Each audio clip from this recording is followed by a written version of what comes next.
afternoon. So today we're going to discuss, like we have been in our class, our communications class, understanding culture and social communities.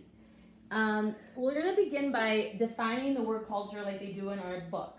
The beliefs, understanding, practice, and ways of interpreting experiences that are shared by groups of people, and you can also say the word culture is a system. Different groups of people coming together having same backgrounds and beliefs. First, I'm going to start by introducing the three topics we're going to discuss. Multiply social communities coexist with a single culture. Social community, standpoint theory, and standpoint are the three topics we're going to discuss today. Social community, as defined in our book, a group of people who live within a dominant culture yet also belong to another social group or groups that share values, understanding, practices distinct from those of dominant cultures. Some examples of social community are employee community. So employee community is when we come into a business and we connect with a team and we interact constantly with our team daily, on a daily basis. Ways to connect are various ways. We have apps, smartphones, social media, different extracts where when we meet as a team that we come together and we follow the same policy for our employment. Customer community. Customer community, building a relationship with your customers, knowing their needs and wants. They're building a trust with them, so if you go from a local restaurant to a high-end company, you know the needs that your customer is experiencing and what they need and what they want. Insights in the community. In order to have an edge between the success is knowing your insight, knowing your community, who you're dealing with, what they are expecting. The average person doesn't usually exist where they have the insight, but it's important to have that when you're dealing with a community like that. And of course, the private social network. In this area, we usually are together with our peers, volunteers of different organizations, whether it's school or businesses, where we're getting to know each other, networking, utilizing each other for local establishments. The next multi-social community is our standpoint theory. A theory that holds a culture includes a number of social groups that differently shape the perceptions, identities, and opportunities of members of those groups. Perception. How do we see the groups? Are we prejudging these groups?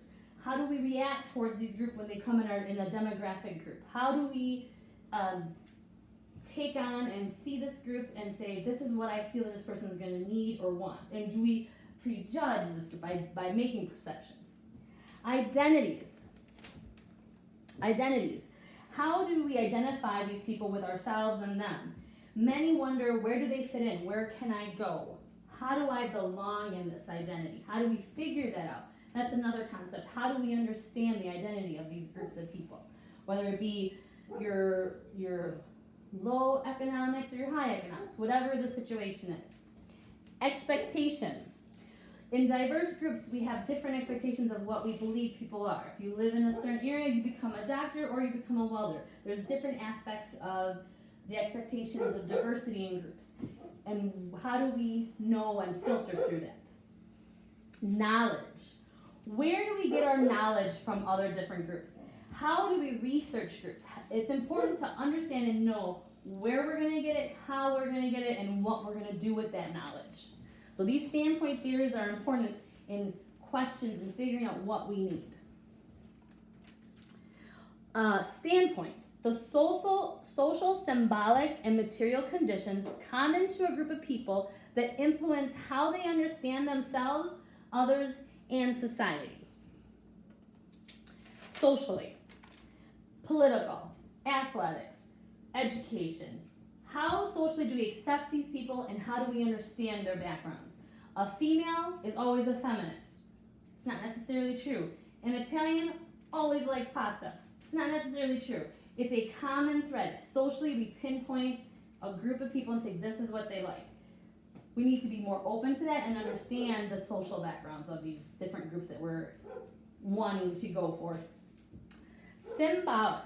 How do we symbolize others, and how do we pass judgment to students? When we put a symbol on someone and we say, okay, this is how this is going to work, we need to educate ourselves and understand more on the symbol of this. How will it work when we get to know them? How do we reach our customers? How do we understand what they do in a facet of this is how it works?